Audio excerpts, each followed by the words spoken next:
देश में पुनः समाजवाद कैसे स्थापित होगी? देखिए, देश में समाजवादी जो लोग थे, डॉक्टर लोहिया, कर्पूरी ठाकुर, इन लोगों के जो नेतृत्व में समाजवाद की स्थापना हुई थी, जिसमें डॉक्टर लोहिया का मुख्य भूमिका है। तो सन 1977 में जो जेपी आंदोलन हुआ, उस आंदोलन में सभी पार्टी के लोग एक होकर के जनता पार्टी बनाए, लेकिन उस समय मधुलिमय साहब विरोध किए थे। उन्होंने कहा कि सोशलिस्ट पार्टी को विलय नहीं करना चाहिए। सोशलिस्ट पार्टी एक धारा था, लेकिन उसी समय विलय के बाद सोशलिस्ट पार्टी का जो धारा था वो ख़त्म हो गया, उसका स्कूल बंद हो गया। उसके जो पहले सोशलिस्ट पार्टी में शिक्षा उक्षा होता था, शिक्षा ग्रहण करता था, ट्रेनिंग होता था, तब सोशलिस्ट पार्टी में लोग आते थे। सोशलिस्ट पार्टी में जो लोग रहते थे, कार्यकर्ता को आगे बढ़ाते थे, कार्यकर्ता के लिए काम किया जाता था। 77 के बाद ही खत्म हो गया। और अभी जो स्थिति है, जो सामाजिक न्याय की पार्टी जो लोग हैं, वो कर्पूरी ठाकुर, लोहिया का नाम सिर्फ लेते हैं, लेकिन उनके बताए हुए रास्ते पर वो काम नहीं करते हैं।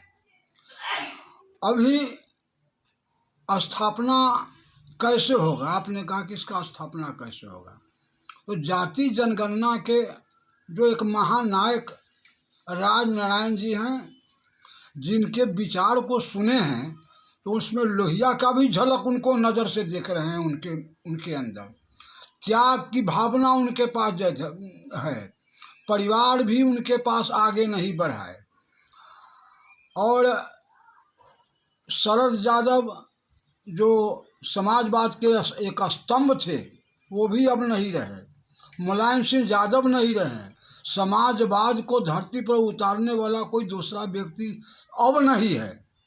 अभी जो राजनीतिक दल है, वो लोग टिकट बेचने का व्यापार करते हैं, वो लोग प्राइवेट कंपनी हो गए। तो क्या प्राइवेट कंपनी से समाजवाद की स्थापना हो सकता है? यह कभी संभव नहीं है। तो इस पर क्या काम हो रही है? आखिर ये सारे लोग अगर प्राइवेट कंपनी की भूमिका में अगर हैं, तो इस पर समाजवाद को पुनः आखिर स्थापित तो करना होगा। उसको स्थापित करने के लिए अब अलग हटना पड़ेगा। उन लोहिया और कर्पूरी ठाकुर, शरद यादव की नीतियों पर चलना पड़ेगा। और उसके लिए राजनारायण जी, जो जनहित अभियान के राष्ट्रीय संयोजक है, वो इसको आगे बढ़ा रहे हैं। और उनका जो लाइन है कि इस देश में जाति जनगणना कराने का एकमात्र उद्देश्य समाजवाद को ही स्थापना करना है, जिसको लेकर के वो आगे बढ़े हैं। और हमें उम्मीद है कि वह एक देश ही नहीं, बिहार ही नहीं, देश में एक नई लकीर खींचने की तैयारी हो रहा है।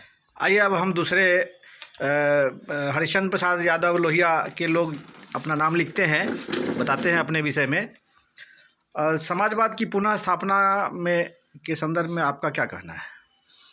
देखिए, बिहार समाजवादी का गढ़ है और विश्व के लोकतंत्र की जननी है वैशाली बिहार। देश में समाजवाद का आवाज़ उठाने वाले समाजवादी चिंतक डॉक्टर राम मनोहर लोहिया ने देश का आवाज़ उठाया, जिसका नतीजा हुआ 1952 के चुनाव में सहरसा, भागलपुर लोकसभा से किराई मुसर जैसे व्यक्ति लोकसभा जाने का काम किए। मुजफ्फरपुर लोकसभा से ए.के. मेहता लोकसभा जाने का काम किए। सीतामढ़ी लोकसभा से रानी साहब लोकसभा जाने के काम किए। और बांका लोकसभा से मधु मिलय साहब लोकतंत्र की बड़ा मंदिर लोकसभा जाने के काम किए। बिहार विधानसभा में कर्पूरी ठाकुर, पांडव राय और बोचहा विधानसभा से सीताराम रजक, कर्पूरी ठाकुर जैसे व्यक्ति विधानसभा में जाकर समाजवाद की उन्होंने स्थापना किया। 1967 आते आते बिहार में समाजवादी सरकार बनी, महाया बाबू मुख्यमंत्री बने थे और समाजवादी चिंतक कर्पूरी ठाकुर बिहार के उप मुख्यमंत्री बने थे। 1977 आते आते बिहार में पुनः समाजवाद जोरों से पकड़ा और बिहार में कर्पूरी ठाकुर जी मुख्यमंत्री बने। और 1995 आते आते बिहार में समाजवाद पक्ष पर बंजर भूमि में तब्दील हो गया।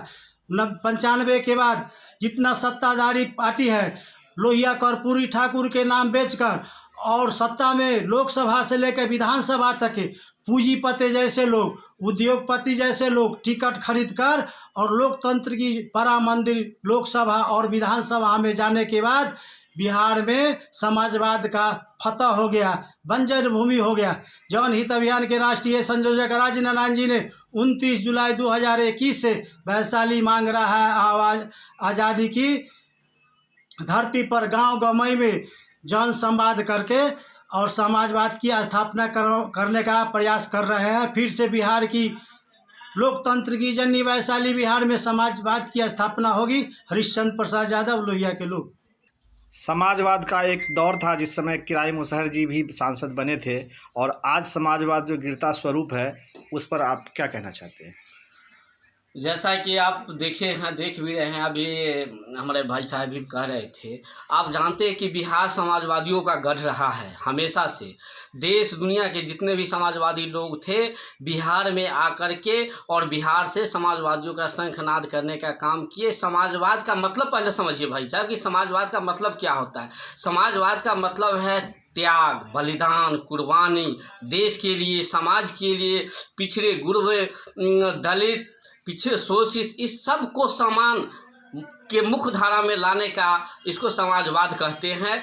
जो समाजवाद एक समय था, राम मनोहर लोहिया जैसे लोग बिहार में जब इसका शुरुआत किए थे उस समय पूर्णिया के किराई मुसहर को जैसे लोग जो हमेशा कोदारी और खुरपी चलाने का काम किया, वहाँ से उठा करके राम मनोहर लोहिया जी ने उनको पार्लियामेंट में भेजने का काम किया, उसे समाजवाद कहते हैं। और उसके बाद अब रही बात, समाजवाद तो बिहार से खत्म हो गया। जितने भी राजनीतिक दल है, सत्ता में बैठे हुए लोग हैं, या व्यापार और बिजनेस करते हैं, समाजवाद से इनको कोई ताल्लुकात नहीं है, समाज से कोई ताल्लुकात नहीं है, कोई मतलब नहीं है। सारे लोग टिकट बेचने का काम करते हैं और इन समाजवादियों को नाम बेच करके अपना जो है सो बिजनेस चला रहे हैं। समाजवाद सिर्फ कागज पर है, धरातल पर नहीं है। अब हम देखे हैं पिछले साल 21 में जनहित अभियान के आदरणीय राजनारायण जी, जिन्होंने वहाँ से आकर के बिहार में समाजवादियों को इकट्ठा करने का काम कर रहे हैं, समाजवादियों को गोलबंद करने का काम कर रहे हैं और गांव के टोले मोहल्ले में, गांव में जाकर गरीब गुरबों, शोषित पीड़ित जो लोग हैं, जो आज तक सत्ता से वंचित है, समाज के मुख्यधारा से वंचित है, शिक्षा से वंचित है, उस लोगों के बीच में इन्होंने अलख जगाने का काम कर रहे हैं। इससे यह उम्मीद किया जा सकता है कि पुनः समाज के अंदर समाजवाद की स्थापना होने की उम्मीद किया जा सकता है। जितेंद्र कुमार माझी, राष्ट्रीय मुसहर भूमिया संघ, मुजफ्फरपुर।